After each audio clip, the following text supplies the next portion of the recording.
Great. Good morning, good morning still, yes, good morning. Welcome to the Equitable Place-Based Health and Care theme. My name's Emma Halliday. I'm based at Lancaster University, and I'm hosting today's theme meeting to really keep us to time. Really pleased we've got several members of the team here today, including Ginger, Joanna, Koza, Catherine and Fiona, and also Ella, and also Hayley, who's joining us from the Impact team. So you've heard highlights in the morning session about how the EPIC theme is progressing work around collaborating with ARC members and members of the public, and particularly Ella's presentation and interview with Active Lancashire. What we'd like to do now is use this opportunity to gather some views on research ideas in relation to current research we're doing, and also talk in a bit more detail about some of the other projects where we've been collaborating with ARC members and members of the public. We're using a mix of presentations, breakout discussions, and also a poll. So it's really important that we have your views and thoughts, and hear your your views, particularly on where we take the work next. And you can use the chat function to do that. I think either in Feedloop or also in the main chat. And also there'll be breakout discussions, as I've said, to talk particularly about work on social prescribing. So now for the first session, I'd like to hand over to Koza, who's going to talk a bit more about preliminary findings from social prescribing research, which has been progressing in the last few months. And just as a forewarning, we'll be then moving into breakout groups at the end of that session, but there'll be instructions on how we do that. So over to you, Koza.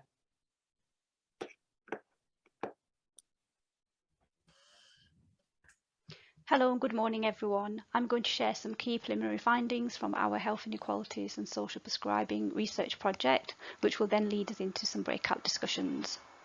We did send out some information on the project to help provide an outline of the research plans and also to give a bit of background to what we're going to discuss today. So I'm hoping that you've had a chance to read this information, but as I'm not going to get into the detail of these plans and the background, but if anybody would like more information, then please do post in the chat and we can arrange to catch up about this.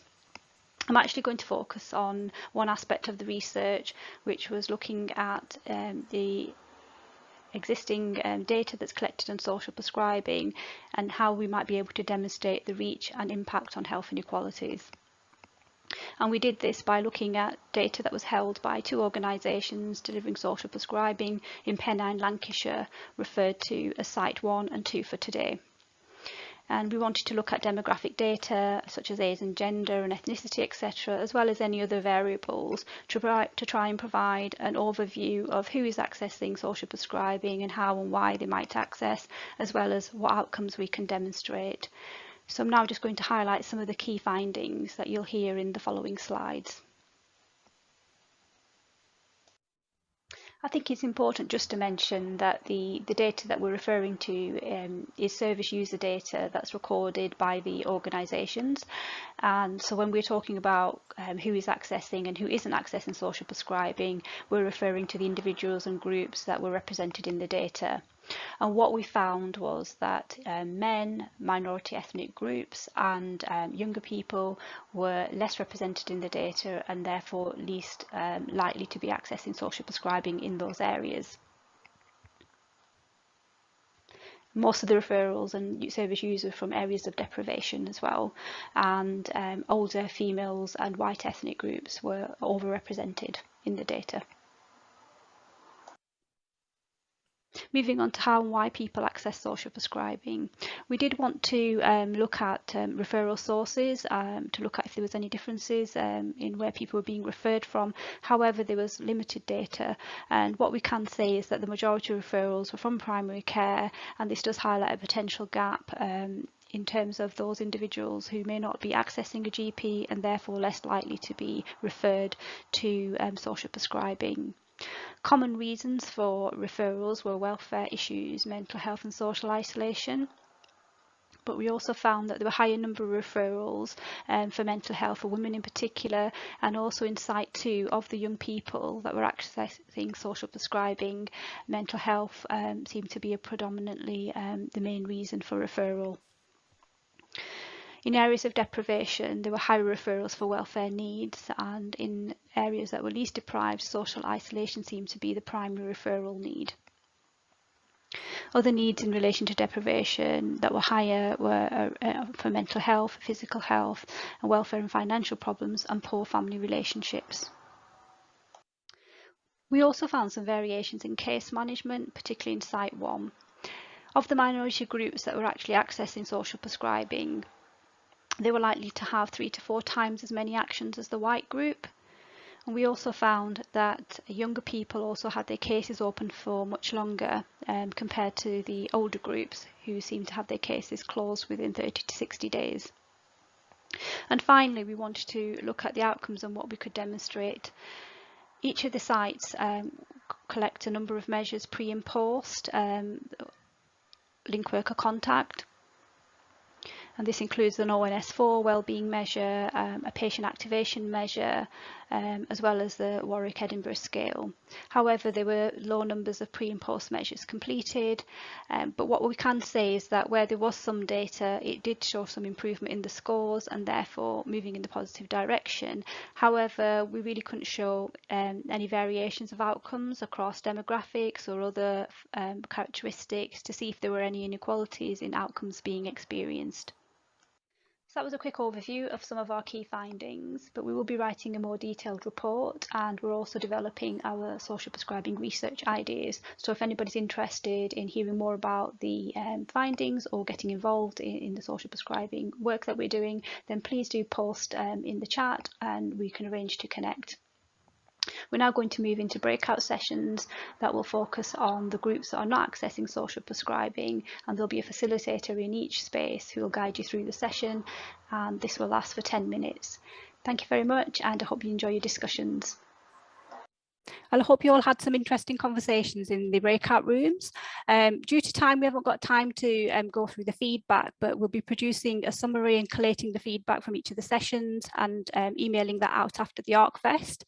But we're also interested in hearing your views in terms of how we prioritise the social prescribing research going forward. So we actually have a poll for you that should pop up onto the screen, and we'd like you to think about what key social prescribing research questions or ideas need to be prioritised. And if you could select the most important, and I'm assuming the results will pop up onto the screen. Dan? I'll wait for your cue to end the poll. Okay, we'll give people a few seconds. So we can see that, yeah, that's interesting. We've got 2, measuring the outcomes and why particular groups are not accessing social prescribing are 2 of the sort of more popular ones, or ones that you prioritise the most. So what we'll be doing is that we'll be looking at how we can actually develop these research ideas further. So if you're particularly interested in those 2 topics in particular, if you would like to post in the chat, my email address is k.confor@lancaster.ac.uk. Or you can email on the EPHC inquiries email address that's been shared earlier, and we'll be in touch to develop these ideas further. So now we're going to move back to Emma, who's going to introduce the final session. Thank you, Koza. So yes, for our final session, as we've seen from the discussion so far in the main rooms as well, collaborative working is clearly what the work of the ARC is about. And in this next session with Fiona and Hayley, we'd like to briefly share how a tool called GRIP2, which Selena from ARC's public involvement team has been supporting, has helped our team reflect on and report on our work with public advisors and other stakeholders. Fiona from the EPIC team has been collaborating with Hayley from the Impact team in ARC to deliver this project, and they're going to be using an example of a literature review which they've conducted on community engagement and air quality. Fiona, could I hand over to you? Thanks, Emma. I'll just share my screen. Is that okay? Is that sharing? Yes, yeah. Sharing. Thank you. Okay, so this is just a very brief presentation, as Emma said, on the work we've been doing in the air quality, community engagement and air quality scoping review. And as we know, the ARC is committed not only to involving the public, but co-producing research. And We currently don't have a great deal of information about the impact of involvement on the individuals and also on the research. And as Selina mentioned briefly, the public engagement team have been promoting the use of the GRIP2 tool to help us do this. And GRIP2 is the guidance for reporting on the involvements of patients and the public. And it looks at what is they hope to achieve by the involvement of members of the public, how people have been involved, the results of the involvement, so both positive and negative impacts. And also it encourages you to discuss and reflect on the involvement, about how public involvements influence the research, what went well and what could be improved. So in the scope, the ARC work of the ARC Northwest Coast is about collaborating with member organisations as well as public participants. So what we wanted to do was to adapt the GRIP2 tool to look at wider stakeholder involvement.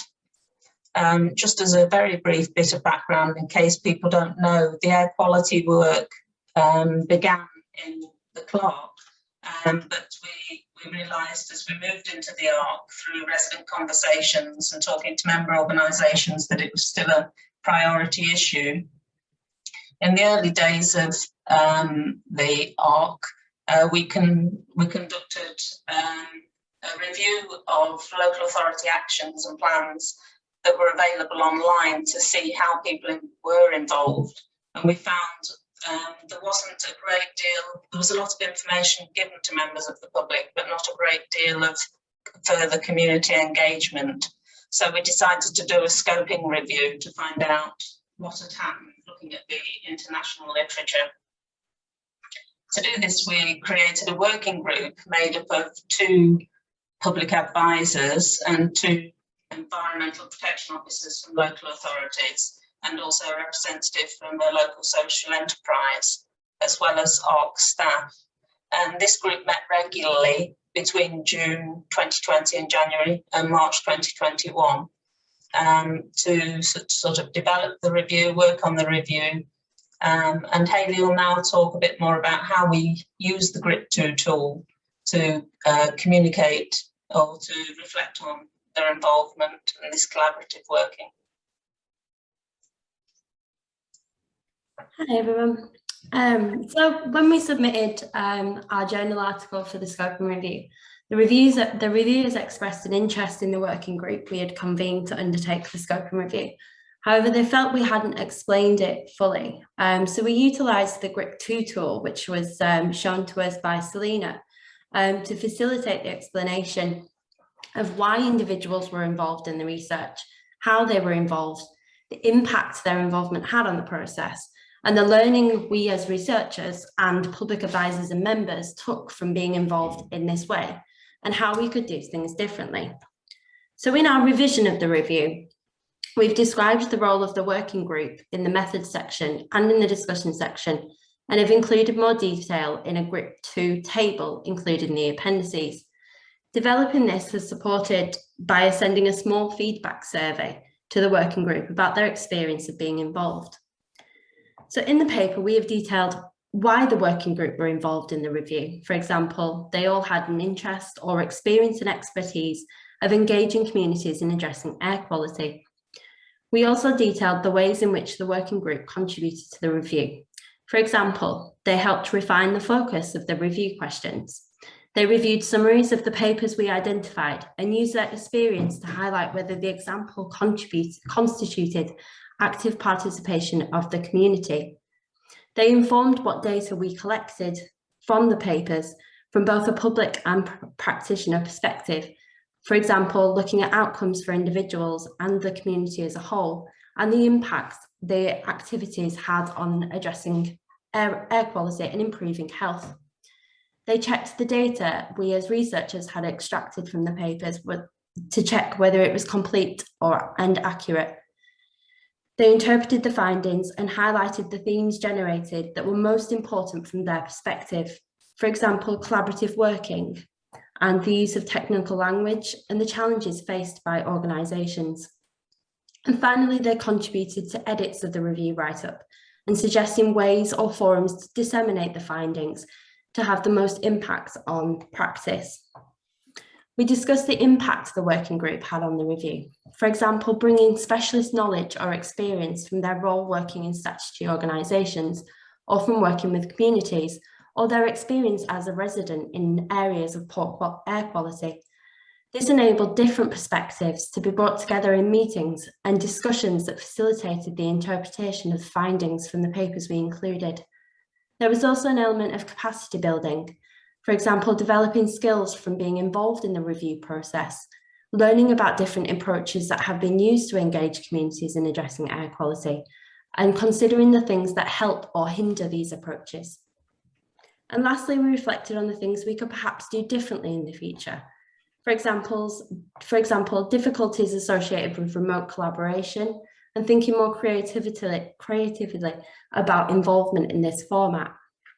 Engaging with a wider group of people, for example, young people, and the effects that it has on their school environments, or people from a wider geographical spread across the Northwest Coast. The GRIP 2 tool was also used retrospectively. So in the future, we would use this in planning and throughout the review process to capture information on an ongoing basis and co-produce the table in collaboration with the working group. On reflection, we found the GRIP 2 tool worked well to consider not just public involvement, but the wider stakeholder involvement, and have generated learning about ways to co-produce research, acknowledge the input of different stakeholders, reflect on the value of stakeholder input in a scoping review specifically, and things that could have perhaps be done differently in the future. Last slide.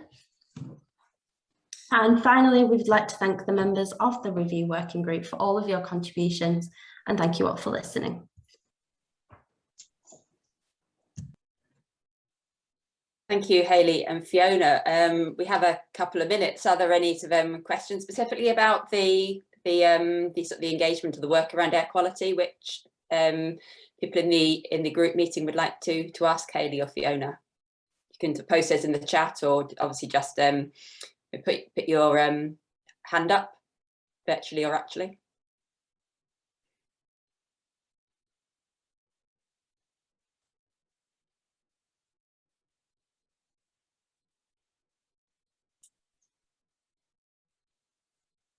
Okay, if there aren't any specific comments on that presentation, perhaps we could have opened it up to the work on social prescribing. Catherine, have there been any comments in the chat at all, which we could feedback?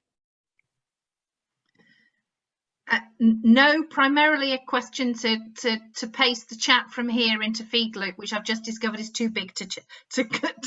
So I was busy trying to do some cutting and pasting, but no, not specifically there at the moment. Though Selena's posted something about the video of GRIP 2. There was somebody trying to come in there. It was me, Emma. Sorry, it's Joanna. I'll switch my video. I've just seen some comments in the chat here about social prescribing. I'm not sure if it's where it's come from, but it's so one of them is from Rhiannon saying it strikes me as similar to women's overrepresentation in qualitative research, but I'm a quant person, so not an expert.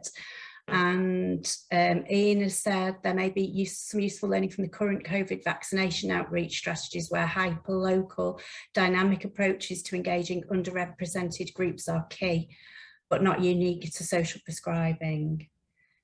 So again, that's comments on what we talked about in the breakout rooms and Kosa's presentation. Yeah, and from the breakout rooms, from the note takers, just because of the interest of time, what sort of notable points would you sort of feedback in relation to the two questions? I know certainly in our group there was, Selena talked a lot, you talked about some examples of work with community connectors and programmes which had success in sort of reaching groups which were not accessing GP services, for example. Did you want to say a bit about that, Selena?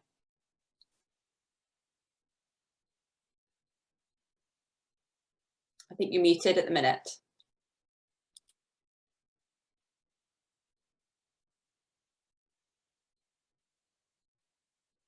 Yeah, sorry, couldn't find the unmute button there. Can you hear me?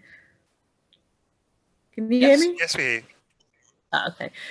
Yeah, no, so it was a project that I evaluated on the Wirral, where they employed community connectors in deprived areas, working with people from those communities to do a lot of door knocking to reduce social isolation, and then work with people to link them into any kind of help they needed around things like debt, domestic violence, mental health, and then into community organisations that offered voluntary experiences and stuff like that. And they also did some work out of a GP surgery. But it was sort of interesting to see that actually it was more that the door knocking was particularly good at finding people that maybe didn't have a GP or connect with any other kind of services at all. Picking up those sort of people that aren't usually seen in social prescribing programs. So it might be a good thing to look at.